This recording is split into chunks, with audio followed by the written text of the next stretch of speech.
You're sitting around a campfire right now. Maybe with friends, maybe alone, but either way, you're comfortable. The fire is doing what fire has done for you your entire life. It's providing warmth, it's providing light, it's providing security, and you feel safe around it. You know the rules, you know not to touch it, you know to respect it, you know what it can do. But imagine being the first human to not feel that way. Imagine being alive at a point in human history where every instinct in your body was screaming at you to run away from fire, where your entire nervous system, refined by millions of years of evolution, was telling you that this thing, this unpredictable, uncontrollable, all consuming force, was going to kill you. And then imagine deciding, against every fiber of your being, to walk toward it anyway. This is the story of when humans stopped being afraid of fire, and it's far stranger than you probably think. Let's start with the obvious part. Animals are terrified of fire, all of them. A deer will run from a forest fire with pure panic written across its face. A bear, one of the most powerful creatures in nature, will abandon everything it owns and flee into the distance when flames appear. Even animals that have never seen fire before have an instinctive, deeply encoded fear of it. It's not learned, it's biological. It's written into the DNA of every mammal on this planet because for hundreds of millions of years, fire was a death sentence. Fire meant your home was gone. Fire meant your food was gone. Fire meant your family was in mortal danger. So here's the thing about early humans. They were animals too. They had the same instincts. They had the same fear responses. For the first few million years of human evolution, our ancestors saw fire and did exactly what every other creature did. They ran. They fled to safer ground and they waited for the flames to pass. And this worked fine for a very long time. But then something changed. The earliest evidence we have of humans interacting with fire in a controlled way dates back about 1.5 million years. We know this because archaeologists have found evidence of hearths, intentionally created fire pits, at sites across Africa, in places where humans were clearly gathering around flame and using it deliberately. But here's what's wild. They weren't using it the way you're using it. They weren't starting fires from scratch. They were finding fires that had been created by nature. Lightning strikes, spontaneous combustion from geothermal activity, and they were keeping them alive. This was the first stage of human fire domestication, and it required overcoming something much deeper than just learning how to manage flames. It required humans to fundamentally reprogram their fear response, because your fear of fire isn't some surface level preference. It's not something you can just decide to turn off. It's a panic response that activates your entire autonomic nervous system. It floods your body with adrenaline. It makes your hands shake. It makes you sweat. And your ancient ancestors experienced this exact same physiological response every single time they got close to flames. So, how did they do it? The answer involves something called habituation. This is a psychological process where repeated exposure to something that frightens you gradually reduces that fear response. But it only works under specific conditions. The stimulus has to be repeated, the stimulus has to be predictable, and critically, the stimulus has to not actually hurt you. Your brain is constantly running a cost benefit analysis.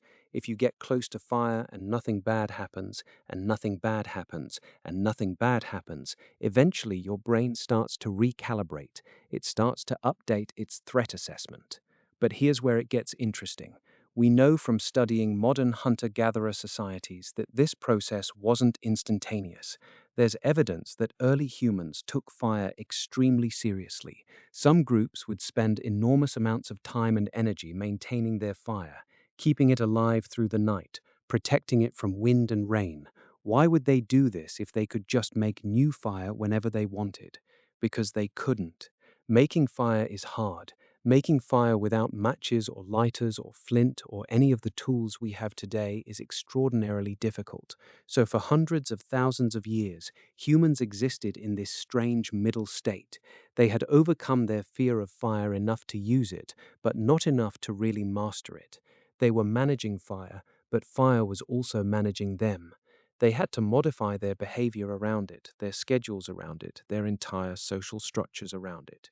The real turning point, the moment when humans truly lost their fear of fire, probably came sometime around 400,000 years ago. This is when we start seeing evidence of humans actually creating fire deliberately, not just maintaining fire that already existed. They were using friction and heat to generate flames from scratch, and this represents a complete psychological shift because once you can make fire whenever you want, the entire dynamic changes. Suddenly, fire isn't this mysterious, unpredictable force that you have to respect and fear. Suddenly, it's a tool, it's a resource, it's something you control. And that shift, that movement from managing fire to mastering fire, fundamentally altered human consciousness. Think about what fire did for humans once we had truly overcome our fear of it. It let us cook food, which meant we could digest more calories and build bigger brains. It let us see in darkness, which meant we could expand into new environments and extend our active hours. It let us stay warm, which meant we could survive in climates that would have been impossible before. It let us gather together at night, which meant we could develop language and culture and complex social structures. In other words, the moment humans stopped being afraid of fire was the moment humans stopped being just another animal. But here's what most people get wrong about this transition. It wasn't an instantaneous thing where one human suddenly decided to walk up to a flame and the fear just disappeared. It was gradual, it was uncomfortable, it involved generations of humans pushing against their most basic instincts, and there's evidence that this process didn't happen the same way everywhere. Some human populations overcame their fear of fire much earlier than others. Some groups in Southeast Asia seem to have mastered fire creation much more recently than African populations. The geography mattered, the climate mattered, the availability of other resources mattered. The exact trajectory of how humans conquered fire was different depending on where you look. But what's consistent across all human populations is that once they did master fire, everything changed. And I mean everything. Your ancestors' ability to sit where you're sitting right now, watching this video on a device powered by electricity, which itself comes from controlled burning, traces back to the moment when they decided their fear of fire was less important than the benefits of using it. And that's the real answer to when humans lost their fear of fire. It wasn't a single moment. It wasn't a single person. It was a slow, grinding, multi-generational process of humans repeatedly exposing themselves to something that terrified them until the terror gave way to understanding, until the unknown became known, until fire went from being a force that controlled us to being a force that we could control. The question now is whether we've really learned to respect what we mastered. Because if you think about modern humans' relationship with fire, we've come full circle in some ways. We've become so comfortable with it that we've largely forgotten the fear. We use fire without thinking about it. We've built entire civilizations on controlled burning. And maybe that's fine, maybe that's progress. Or maybe, somewhere deep in your hindbrain, that old instinct is still there. The one that remembers when fire was the enemy. The one that remembers when your ancestors had to choose between their fear and their survival.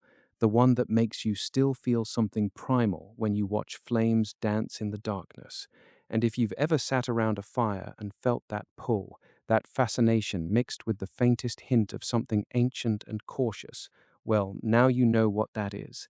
It's the evolutionary memory of a time when your species stood at the edge of their own fear and chose to step forward anyway.